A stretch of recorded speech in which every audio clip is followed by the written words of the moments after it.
Bien, me tocó un tema que es muy abierto. Es el tema de el desarrollo sostenible y la participación de la juventud en la política. Y entonces cuando me dijeron el tema, pues yo pensé, bueno, llevémosles un poco de lo que hicimos en Nuevo Cuscatlán, llevémosles un poco de lo que hicimos en San Salvador, en la alcaldía de San Salvador, cómo transformamos uno de los municipios más pequeños de todo el país y cómo transformamos el municipio más importante del país. Luego pensé que si la ponencia se trataba de la participación de los jóvenes en política, pues tal vez era más importante lo de la formación de nuestro nuevo partido, los obstáculos que tuvimos para formarlo, los obstáculos que el status quo, el bipartidismo de El Salvador, que tiene ya 3 décadas, nos están poniendo para participar, y que a pesar de todo eso estamos en primer lugar en todas las encuestas de opinión, en las últimas 20 encuestas de opinión y en todas las anteriores a eso. Pero luego pensé que iba a sonar como campaña, y entonces que pues eso no necesariamente era la mejor forma de representar la participación de los jóvenes en el desarrollo sostenible de todos los países del mundo. Y entonces recordé un discurso que di en Madrid, precisamente a un grupo muy grande de salvadoreños que viven allá en España, y les decía de que la diferencia entre la política de hoy y la política de antes, y que realmente el mundo, no nosotros exclusivamente, el mundo completo está viviendo una transición entre la política de antes y la política del futuro. Y como dicen, entre la noche y la mañana hay un claroscuro, y nosotros estamos viviendo precisamente en ese claroscuro. Por eso es que a veces no entendemos por qué unas cosas funcionan bien y otras cosas funcionan mal, y es precisamente porque en ese claroscuro todavía no entendemos realmente cómo va a ser la política del futuro. Incluso en El Salvador, muchos de ustedes sabrán, hay un bipartidismo, hay un partido que se autodenomina de derecha, de ultraderecha, y hay un partido que se autodenomina de izquierda, de ultraizquierda, y entre ellos han gobernado los últimos 30 años. Entonces, cuando nosotros nos lanzamos, lo primero que nos preguntaron todos los medios de comunicación, los periodistas, los analistas políticos, etcétera, la gente incluso con la que nos hemos reunido, las gremiales: bueno, ¿y ustedes qué son? ¿Son de derecha o son de izquierda? ¿O son de centro? ¿O son de centro derecha? ¿O son de centro izquierda? Y nosotros le decimos de ninguno de esos. Entonces la gente lo ve como indecisión, o como de alguna manera es una táctica electoral para agarrar el mayor caudal de votos posibles. No, defínanse, díganos qué son de izquierda o son de derecha. Son de centro, son incluso definiciones nuevas, son centro humanistas, humanocentristas, progresistas, liberales, neoliberales. Y nosotros decimos, no, de nada. Y entonces me dicen, bueno, pero esa es una indefinición. Eso es porque su partido o su candidatura no tiene una definición política clara. Ustedes no son nada. Y nosotros decimos, no es que no tengamos una definición política clara, es que nosotros respondemos a la política nueva, en las cuales sus definiciones ya no alcanzan para nosotros.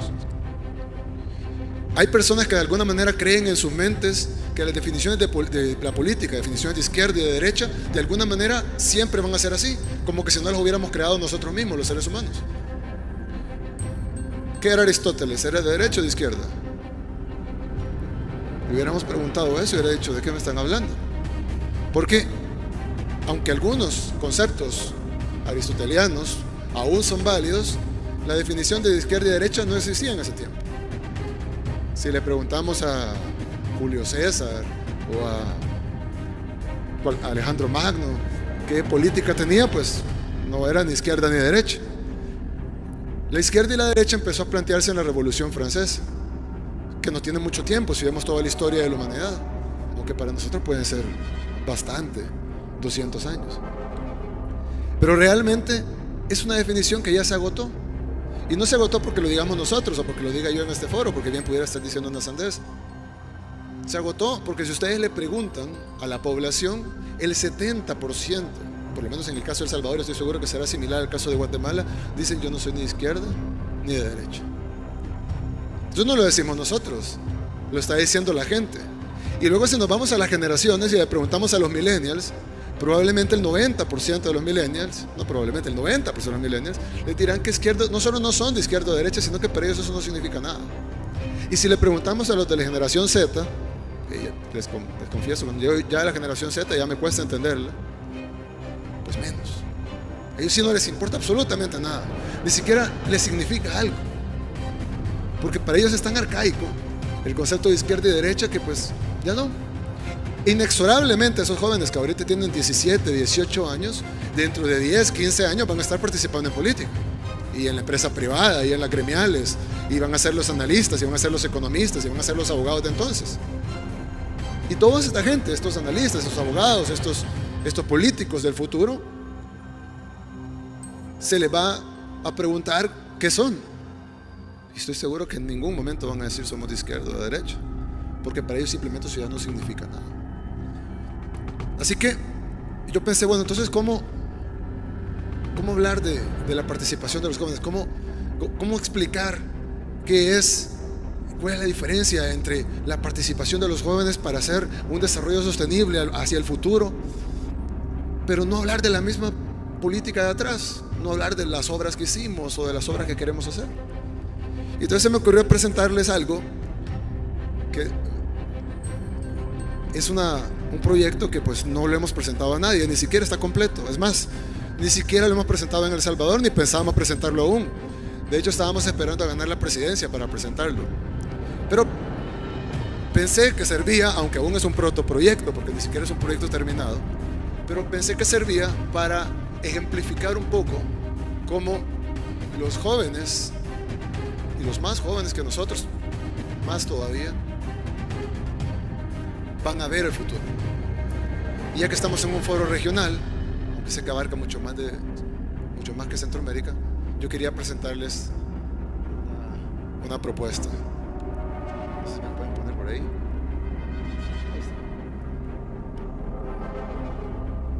Es una propuesta que pensamos guardarla para cuando estuviéramos en la presidencia de El Salvador y no decirla ahorita en un foro cuando somos candidatos apenas. Esta propuesta no es sobre las obras que vamos a hacer, no es sobre las obras que hicimos o el currículum que tenemos, o mucho menos habla de ideologías, sino que es una propuesta de que creo que ya llegó el momento de que unamos Centroamérica. Y por eso traíamos esto, que como pueden ver son los 7 países que forman Centroamérica, no la República Federal Centroamericana de 5, sino que la de 7. En ese tiempo Belice era una colonia británica y Panamá era parte de la Gran Colombia, pero ahora Centroamérica son 7 países, incluyendo Belice, incluyendo Panamá. Así ya se vuelve loco, ¿verdad? Pero la realidad es que piensen una cosa: si nosotros no hacemos esto, porque es posible que no lo hagamos por las diferencias que tengamos, es posible que no lo hagamos porque vamos a decir no, es imposible, no se van a poner de acuerdo los presidentes o los congresos de cada país, es más, ni siquiera probablemente se puedan poner de acuerdo las sociedades civiles de cada uno de los países que integrarían este proyecto. Pero si no lo hacemos nosotros, yo les apuesto que la generación Z lo va a hacer. Porque para ellos las divisiones que crearon hace 200 años ya no significan nada. Ya los pleitos que hicieron las oligarquías de Guatemala con la de El Salvador, con la de Honduras, y que se pelearon y se dividieron, ya no significan nada. Así, no deberían ni siquiera significar nada para nosotros. Pero ya no se diga para los millennials, pero para la generación Z, créanme que las divisiones que hicieron que Centroamérica no fuera un solo país, sino un montón de protoestados, casi todos fallidos, ya no significan nada. Entonces, si nosotros no hacemos esto, lo van a hacer ellos. Y está muy bien que lo hagan, pero no será bueno que les dejemos el camino un poquito allanado. Tal vez no logremos el proyecto completo, pero logremos al menos una integración aduanera, tal vez logremos fronteras abiertas o alguna especie parecida de comunidad de naciones, así como la Unión Europea. Bueno, la fuerza de una Centroamérica unida. ¿Dónde apunto aquí?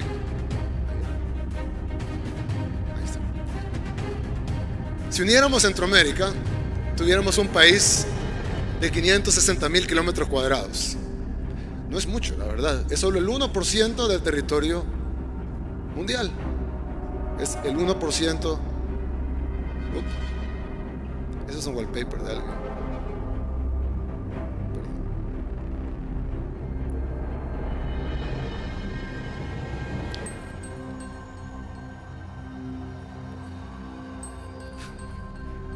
Ahí está.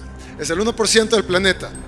50 millones de habitantes.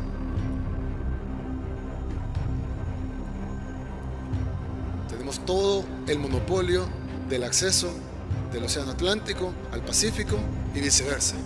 Es decir, cualquiera que quisiera construir otro canal seco o mojado, lo va a tener que construir en algún lugar de Centroamérica. Es decir, Centroamérica es la única vía geográficamente posible para pasar del Océano Atlántico al Pacífico. La otra es ir a dar la vuelta a la Tierra de Fuego, pero no creo que quieran hacer eso. Como pueden ver, está largo el camino, ¿verdad?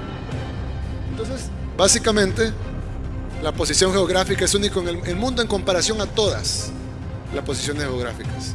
O sea, tendríamos básicamente la mejor posición geográfica del mundo. Además, los productos de exportación que pudiéramos enviar a todos los países serían más diversos. Tenemos productos médicos, productos tecnológicos, agrícolas, ropa y textiles, banques, servicios, industria de naranja, bebidas, alimentos. Y ojo, estas son las industrias que tenemos ya. No estamos hablando de las que pudiéramos crear si lo hiciéramos, sino de las que tenemos ahorita, sin hacer nada más que unirlo. El PIB sería inmediatamente, sin haber hecho nada, sin haber trabajado nada, sin haber movido un dedo. Más que sumar las partes, tenemos un PIB de 238.000 millones de dólares, o sea, la quinta potencia de Latinoamérica. Además, seríamos la economía número 45 en el mundo, muy por arriba de países que admiramos ahorita. Y en el 1% del territorio mundial tenemos el 8% de la biodiversidad del planeta, es decir, tenemos 8 veces más de lo que nos debería de tocar en valores porcentuales. Es decir, seríamos el lugar, esto parece exagerado, pero es cierto, seríamos el lugar número 1 del mundo en biodiversidad por kilómetro cuadrado, 144 áreas protegidas y 124 parques naturales. Y esa es la fuerza de construir el futuro.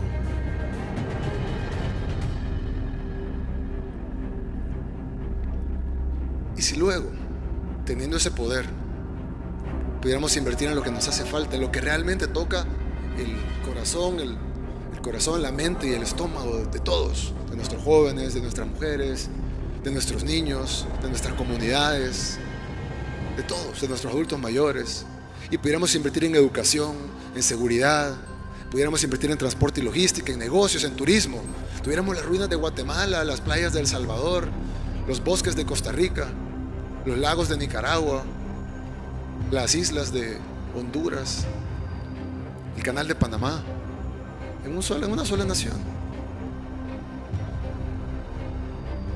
Y con eso resolver nuestro problema de migración, que es el problema más grande que tenemos varios de los países de Centroamérica.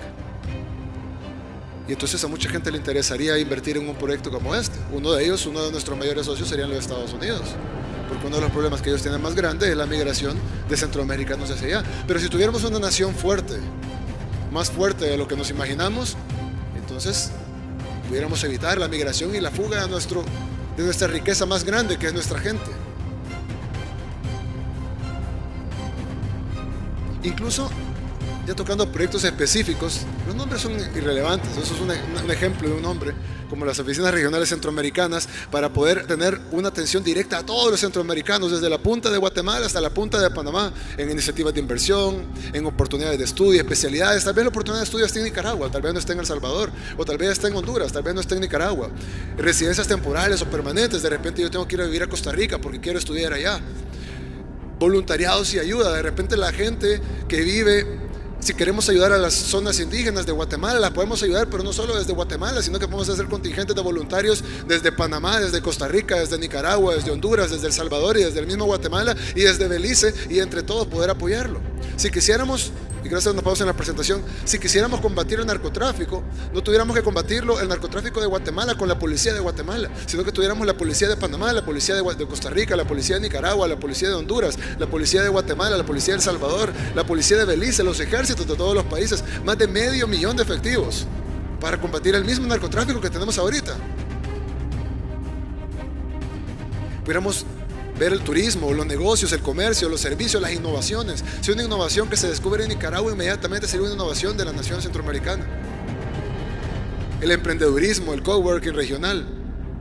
Pudiéramos estar desarrollando, si vamos a hacer una película, pudiéramos estar grabando en El Salvador y haciendo los efectos especiales aquí en Guatemala, que tenemos excelentes desarrolladores de efectos especiales y pudiéramos tener actores de Costa Rica y pudiéramos estar grabando los paisajes de Panamá.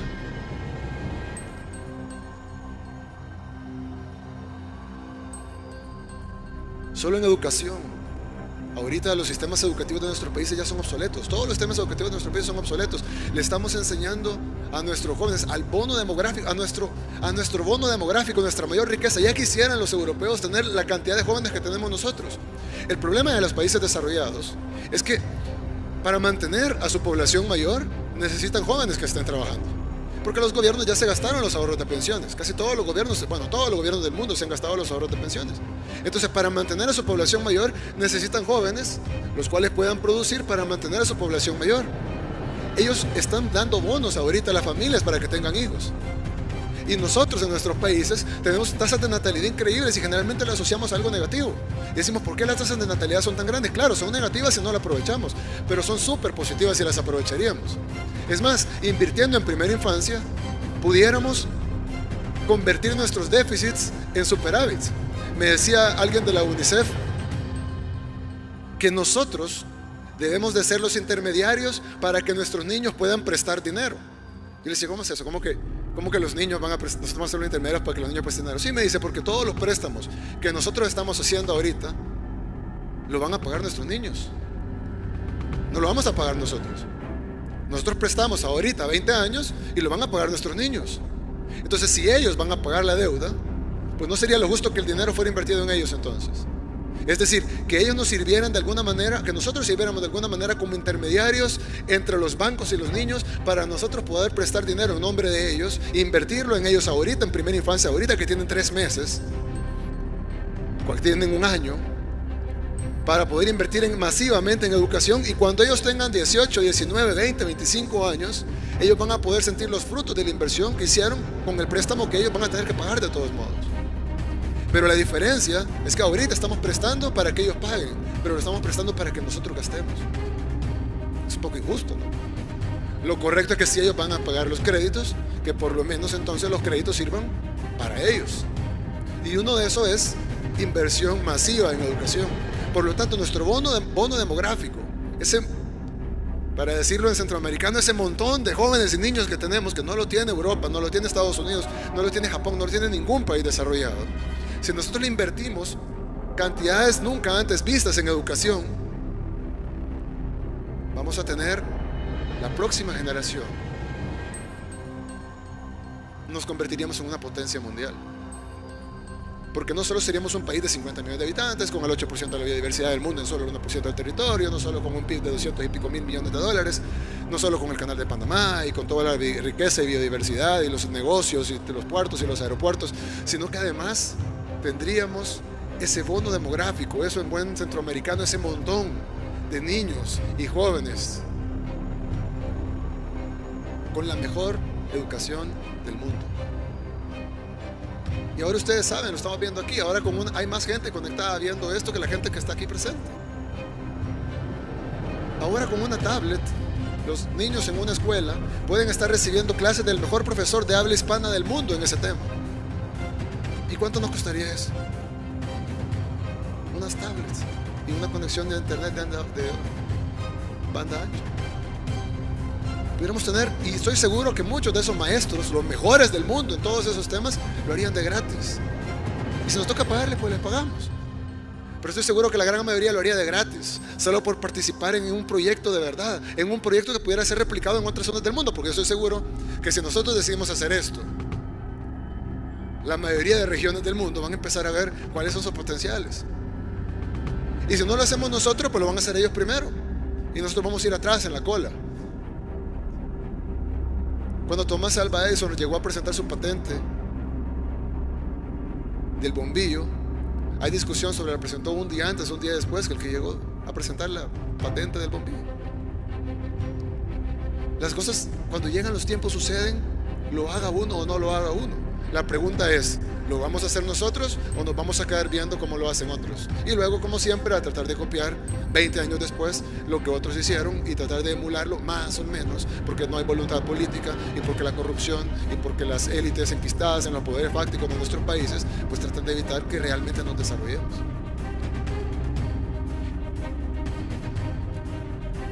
Imaginen la cantidad de vías terrestres que tendríamos, además con las que pudiéramos invertir, pues si no tuviéramos fronteras.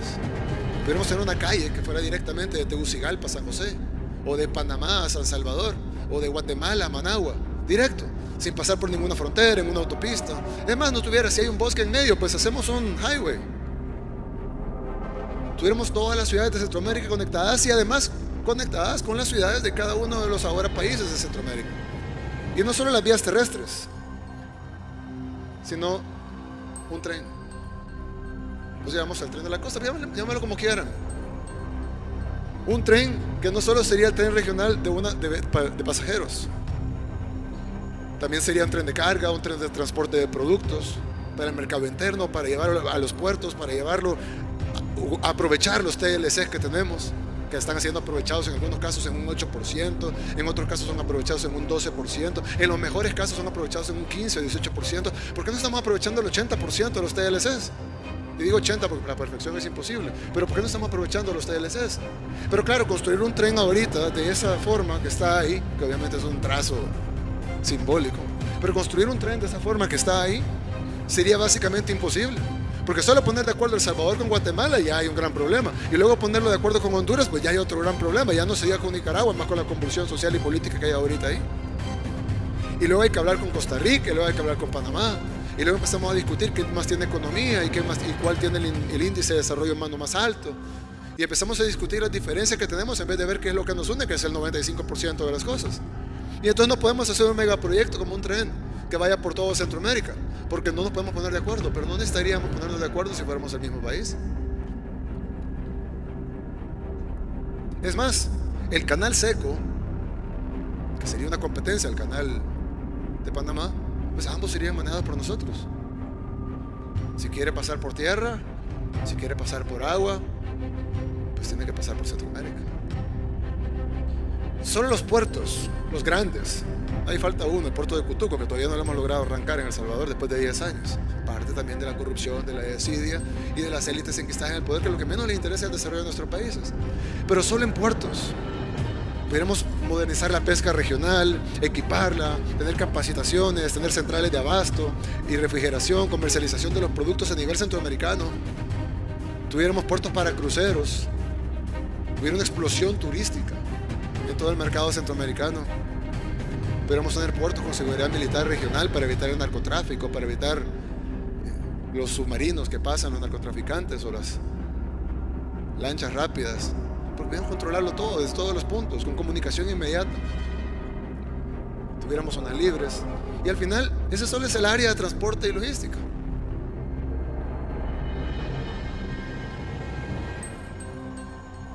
Tenemos todas las demás: seguridad, migración, gestión, educación. Pero eso, lo que les acabo de decir, es básicamente lo que seríamos, los datos que les di al principio, es lo que seríamos con solo la sumatoria de las partes. Pero si algo con solo hacer los proyectos, esos 5 o 6 proyectos, que obviamente no deben de ser 5 o 6, deberían de ser 100 o 200 proyectos, ¿a qué pudiéramos aspirar? En 10 años, solo con unir Centroamérica, somos la economía número 45 del mundo. Pero en 10 años pudiéramos llegar a ser la economía número 33. Estaríamos arriba de Dinamarca. Arriba de Dinamarca. Compitiendo con Sudáfrica, uno de los BRICS. Sí, Centroamérica. Y eso está al alcance de nuestra mano. Totalmente al alcance de nuestra mano. Ah, sí, que la idea es loca. Sí, claro que sí, porque es diferente. Pero ni siquiera es una idea nueva. Es una idea que tiene 200 años. Entonces, ¿cuál es la diferencia? ¿Qué es lo nuevo de la idea? Trajo una idea de hace 200 años. Francisco Morazán se lo pudo haber dicho. Claro, Francisco Morazán lo pudo haber dicho, que tenía visión de futuro, ¿no? Pero no es un simple discurso unionista centroamericano, sino que es el hecho de resaltar que los tiempos han cambiado tanto que ya es hora que estas cosas se puedan dar, porque ya los jóvenes, y los más jóvenes todavía más, a diferencia de los que vamos siendo más grandes y los que van siendo más grandes, ya las diferencias entre nosotros ya no significan nada. Ellos quieren desarrollo, educación, salud, oportunidades, empleo, seguridad. No quieren tener que emigrar a los Estados Unidos buscando los sueños y las oportunidades que no pudieron encontrar aquí en su tierra. Y entonces, yo estoy seguro, y el punto aquí no es el proyecto en sí, porque el proyecto ya lo pudo haber dicho Morazán, sino que yo estoy seguro que si nosotros no lo hacemos, y si quieren marquen mis palabras ahorita en la fecha que lo estoy diciendo, no van a pasar 15 años cuando los jóvenes que ahorita, de la generación Z, que ahorita tienen 18, 19, cuando tengan 34, 35 años, lo van a estar haciendo, y nosotros vamos a quedar diciendo, les hubiéramos ahorrado 15 años, perdimos 15 años más de los 200 que ya perdimos. La política ya cambió. Ya no piensen en sus partidos y en sus ideologías como que si todavía valieran algo, como que si significaran algo para la gente. No valen nada, no significan nada. Las marcas partidarias no significan absolutamente nada. En El Salvador habían dos marcas partidarias que han gobernado. Hay dos marcas partidarias que han gobernado los últimos 30 años. Lanzamos un partido político en primer lugar y nos pusimos en primer lugar de las encuestas inmediatamente. No nos dejaron inscribir nuestro partido político, nos afiliamos a otro partido político, nos pusimos en primer lugar de las encuestas inmediatamente. Nos cancelaron ese partido político, nos fuimos a otro partido político, estamos en primer lugar en las encuestas inmediatamente. Ellos piensan que entre nos vayan cancelando marcas partidarias, de alguna manera nos vamos a caer en las encuestas. No entienden que a la gente eso ya no le importa, es irrelevante. Son vehículos legales para lograr los sueños que queremos lograr, para lograr los proyectos que queremos lograr. Por más que cancelen marcas partidarias, no importa. No nos dejan usar los colores que queramos, no nos dejan usar los imagotipos que queremos, ocupan las instituciones para bloquearlos. ¿Saben qué? No importa, hagan nuestra bandera café con un círculo morado. La gente ya no se va como antes por la canción, o porque le dan un cántaro, o porque le dan una bolsa de comida. Incluso si vive en extrema pobreza, agarra la bolsa de comida, pero igual va y vota por el que quiere votar. Entonces, la política ya cambió. Claro, hay gente que no lo acepta. Por eso es que no tenemos el 100% de las encuestas. Hay gente que todavía no lo acepta. Hay gente que todavía quiere vivir en el pasado. Pero yo les hago una pregunta que se les hice a una persona de una de las gremiales más productivas e importantes en El Salvador, del sector privado. ¿Nos ha ido bien en la forma de pensar que hemos tenido hasta ahora? Porque si nos ha ido bien, bueno, yo me callo pues. Nos ha ido bien en la forma de pensar que hemos tenido hasta ahora. ¿En qué? Nos ha ido bien en algo. Nos ha ido bien en seguridad, nos ha ido bien en educación, nos ha ido bien en salud, en oportunidades, en reducir la brecha de desigualdad, en reducir la pobreza, en crecimiento económico, en competitividad. Nos ha ido bien en algo. En nuestra infraestructura, en transporte público, en algo. Nos ha ido bien en algo. Nos ha ido mal en todo. Y una de las personas más inteligentes que ha tenido este mundo, Albert Einstein, dijo que la definición de locura es pretender hacer lo mismo de siempre y esperar un resultado diferente. Esa es la definición de locura. Querer hacer lo mismo que hemos estado haciendo en los últimos 200 años y esperar un resultado diferente. ¿No sería un poco más cuerdo probar algo diferente y ahí sí esperar un resultado diferente? Eso sería lo cuerdo. Lo otro es la definición de locura. Y de nuevo, si nosotros no lo hacemos, pues lo van a hacer los jóvenes, porque ellos no están anclados en las ideologías del pasado obsoletas, no están anclados en los intereses de grupos, no están anclados en la partidocracia o en los bipartidismos, sino que ven lo que es práctico, lo que es inteligente, lo que es innovador, lo que es nuevo, lo que está bien, y lo apoyan. ¿Y por qué? Porque suena bien, démoslo. Entonces, pues yo sugiero que nos subamos al tren, porque si no nos va a dejar. Yo no quiero verlo desde lejos, yo quisiera verlo desde adentro, yo quisiera ser parte de eso, para luego, cuando ya está mayorcito, decir, bueno, nosotros fuimos parte de lo que hicimos, algo importante, algo que de verdad valió la pena, algo que de verdad cambió las cosas. No fue un mini proyecto, ahí vamos a hacer una calle, vamos a hacer un puerto, vamos a construir un hospital. Claro, todo eso es bueno, pero como cambiamos todo de una vez, como nos convertimos en un ejemplo para el resto del mundo. Cómo convertimos esta región de protestados, todos fallidos, por una razón o por otra. Miren la crisis que está aquí en Guatemala. Ayer preguntaba cuántos partidos políticos tenían y dice, no sabemos. Y las elecciones son en junio.